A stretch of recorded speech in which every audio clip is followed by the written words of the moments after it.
What's going on, Hokie Nation? Welcome into this week's edition of the Triumph Spotlight. Our guest today, redshirt senior linebacker on the Virginia Tech football team, Sam Brumfield. After an all-conference USA campaign last year at Middle Tennessee State and 2 seasons at Northwest Mississippi Community College, Brumfield joins the Hokies to fill the vacancy at the Mike linebacker position in Chris Marv's defense. Sam Brumfield joins us next on this week's edition of the Triumph Spotlight.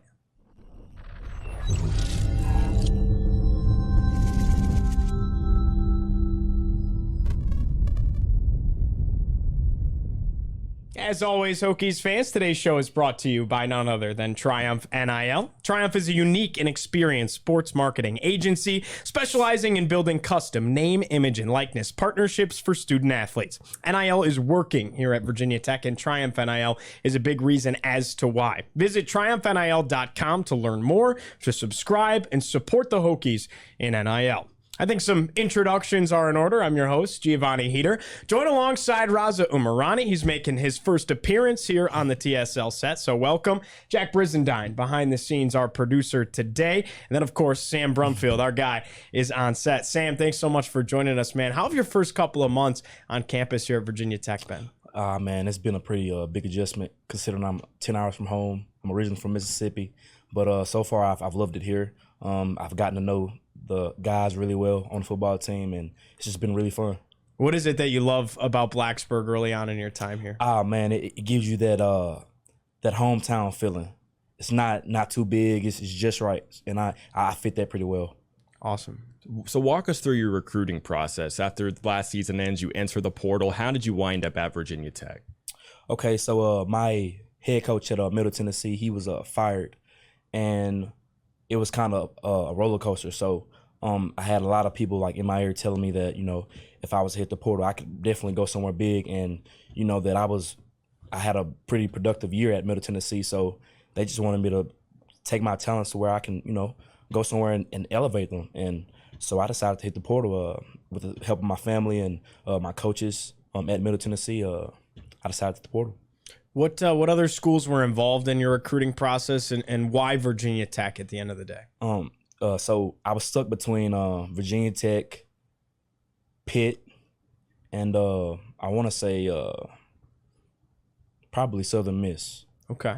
But the reason I chose Virginia Tech was because Coach Marv and Coach Pry. As soon as I got here, like I just knew right then and there that was the perfect fit for me. And like they're so like authentic and real, and I just knew that this was the place for me. So, and then from what I've heard and from all over, I did my research. From what I was told, they're a great group of guys. They're good people, and they instill in the team, by being a family. So that's kind of why I chose Virginia Tech. Did you have any prior knowledge of Virginia Tech coming into this thing? Like, had you seen the whole Enter Sandman or heard of any of the traditions here or anything? Or was Virginia Tech very new to you being a guy from Mississippi? Oh, man. When I first got recruited from here, that's like the first thing that came to mind, Enter Sandman. And I had no clue what it was. I asked, like, what is that? And so I looked it up on YouTube, and just to see, like, how electric the stadium was, like, coming in, like, the players coming in, like, it was like really like just gives you chills. So on a scale of 1 to 10, how excited are you to walk out and enter Sandman for the first time? 1 to 10. 10. I'm very excited.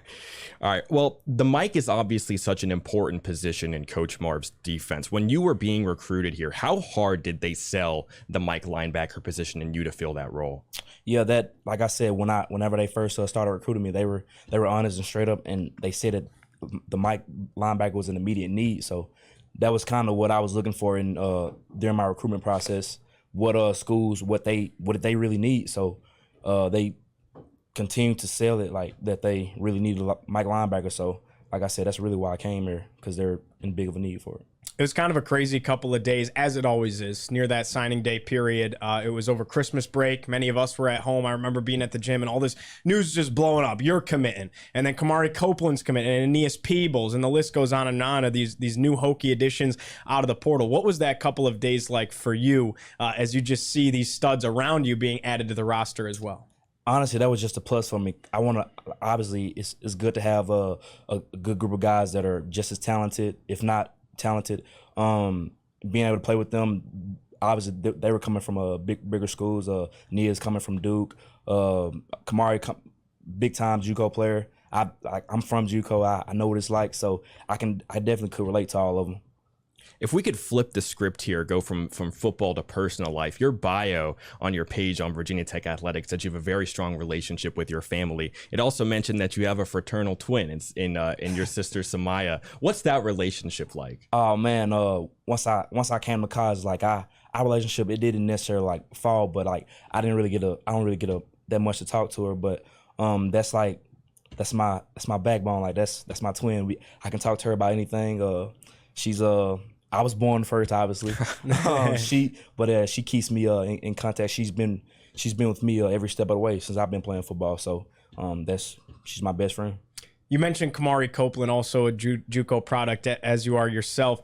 Is there like a different chip on the shoulder that comes from being a JUCO guy playing at this kind of level? Because it feels like you guys are all kind of cut from the same cloth in that way. Absolutely. I want to say whenever I played in JUCO, I want to say his school was one of the schools that we ended up playing against in the semifinals. And I would honestly say JUCO is just it's tough. Like it makes you want to like go harder because like honestly that's really the last resort. I wasn't highly recruited out of high school, so JUCO, that was my only route. So that's honestly why like I decided to go JUCO and bet on myself, and ultimately got big time offers coming from that JUCO in Northwest Mississippi Community College. So I feel like me and Kamari, like we know the struggle in JUCO, so that's kind of how it played out. You played at Alabama to open last season. Obviously, Lane Stadium is going to be a crazy environment, but Bryant-Denny is one of the craziest environments in all of college football. What was that experience like, your first game playing at that level? Oh man, I'll be honest with you. I was kind of nervous, but like as soon as I had that first snap, I was ready to go. It was good to be playing against one of the top teams in the country at the time, still is today. But I felt like that was going to be a big stage for me to just gain experience and continue to play at a high level against anybody. And I don't know if you guys know, we ended up playing Missouri the next game, so it was just kind of an experience to just help me, get better and try to make those necessary adjustments playing bigger teams. I feel like that might help transition a little bit now, playing at the Power 5 level here at Virginia Tech, starting the season with an SEC opponent in Vanderbilt. We want to take it away from the field once again, though, Sam, and ask you a little bit about your personal life. Tell us about you outside of football. What are your interests, hobbies, things like that? Oh man, so I'm big on family. I grew up, like I said, I'm from Mississippi. Mom, dad, two sisters, nephew.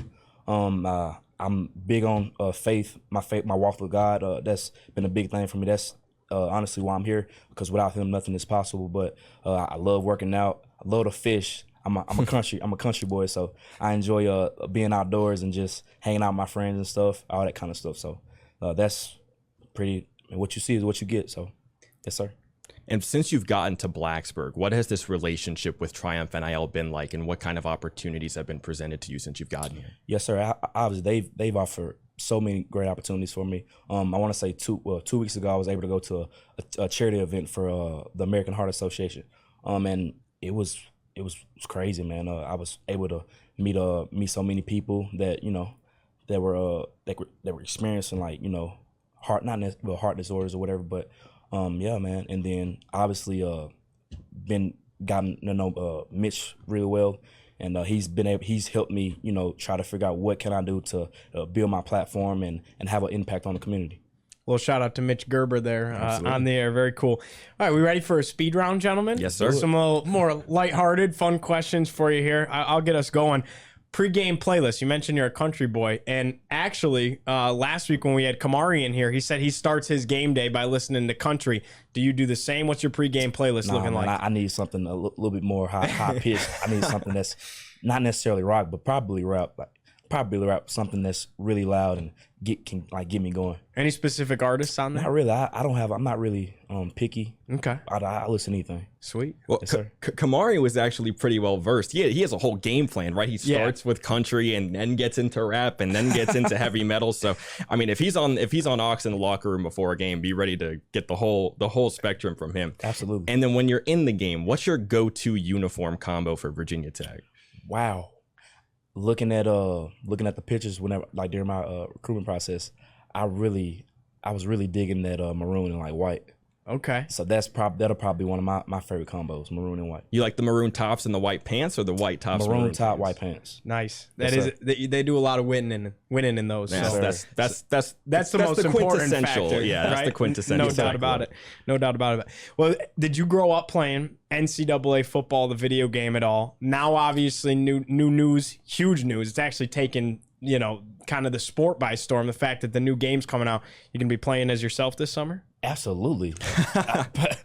Hopefully, I'm waiting to see what the overall is going to be, but I'll definitely be playing. I'll definitely be playing myself. But yeah, man, it's really cool to get to be on a video game. I'm definitely going to frame the copy that we get, so I cannot wait for that. They actually had a lot of guys across the country rate themselves, and they put it out. I saw that on like Twitter and Instagram. Some guys were pretty honest. Like there were some stud like wide receivers and stuff out there that were putting themselves at like 88 and stuff. And I was like, man, you got to give yourself almost a little more credit. What would your overall be if you were making the game today?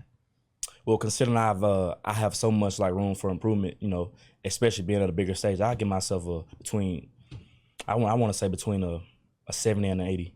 All right. Yeah, love to hear it. 80. Yes, sir. Who do you think the highest rated guy in that linebacker room would be? Ooh. In Virginia Tech? At Virginia Tech. Virginia Tech? Ooh. Well, from experience, just looking at, getting to know the guys, I'd probably say J.D. McDonald. Okay. J.D. McDonald. He's got that athletic build for sure. How about the highest overall on the team? Do you go with QB1? Who are you going with? Ooh, I'm probably going to have to go with Toot. Yeah, Bishop Tootin? Yeah, I wouldn't disagree. Yeah, Tootin probably, but what's his overall then? Ooh, I turned on his film. I turned on his film on YouTube, man. Man, he's electric. So I'll give him between 80 and a 90. Okay. Any day. With 99 speed. 99 speed. and like at least 95 trucking. Yes, I think he was the one that cracked 22 miles per hour last year, right? I believe Really? Yes, sir. Yes, sir. Yeah. He's fast. He's On one of those fast. kick He had returns. 2 kick returns for Tubbs. Absolutely. On top of what he did in the backfield, he Yes, sir. was definitely a stud. No doubt about that. Keeping on with our speed round here. Favorite spot to eat here in Blacksburg? Ooh. I want to say, what's the name of the place? Is it Black Salt? Yeah. Black Salt. The burger joint. The burger joint. Best burgers in town. I haven't been there yet. I go there like almost every week. A lot of people don't know. I'm pretty sure Carly Wenzel mentioned this when she was on. She said Black Salt was really good. I remember everybody was like, "What's Black Salt?" I can confirm their burgers are yes, excellent. sir. I definitely recommend everybody go out and try this. Amazing. Where is that at? Right next to Taco Bell. Italianos and like Taco Bell and Waffle House. Okay, Yeah. sounds like we need the Sam Brumfield burger. So if you're listening, Black Salt, maybe get in touch with Triumph over here. Just saying. So schedule released about a month ago. Obviously, new ACC opponent in Stanford going out to the West Coast. Does anybody on that 12-game schedule stand out to you in particular? Honestly, man, this like I said, this is honestly a big jump for me coming from a Conference USA to ACC. Honestly, I try not to pay attention to the level of competition. I try to go out and play, be the best version of me, go out and help my team win. But it's gonna be pretty cool playing against some of the great teams. I know we play Stanford out in Cali, but it's gonna be real cool and special for me. Absolutely. Is there anywhere in particular? I mean, you got to play in Bryant and Denny Stadium. That's one of the top tier. But is there anywhere you're like, man, I'm excited to go play at that stadium and be a part of that atmosphere on top of Lane, of course? Probably not. Honestly, you can't beat Alabama. I don't think anyone can beat playing Alabama. Fair enough. I really don't. Yeah, that's fair. I think even in the SEC with all those great schools, that's probably a top tier place to play. And then how, when it's all said and done, do you want to be remembered at your time at Virginia Tech? I want to be remembered as a guy that loved his teammates, was a leader, had a big impact on his community, was just did everything the right way. I'm big on academics. I try to maintain my grades each and every day, but yeah, man, I don't, with only 1 year left, I'm going to do everything in my power to try to do that. Sam, man, this was fun. We really appreciate the time. Yes, sir. Thank you. All right, Sam Brumfield, you can catch him in the Hokies. Of course, the spring game around the corner, but most importantly, he'll be in that Mike linebacker spot this upcoming fall. Thanks so much for joining us. Today's show brought to you, as always, by Triumph NIL. For Jack Brizendine, for Sam Brumfield, for Raza Umarani, I'm Giovanni Heater, saying so long from Blacksburg. We'll see you next week.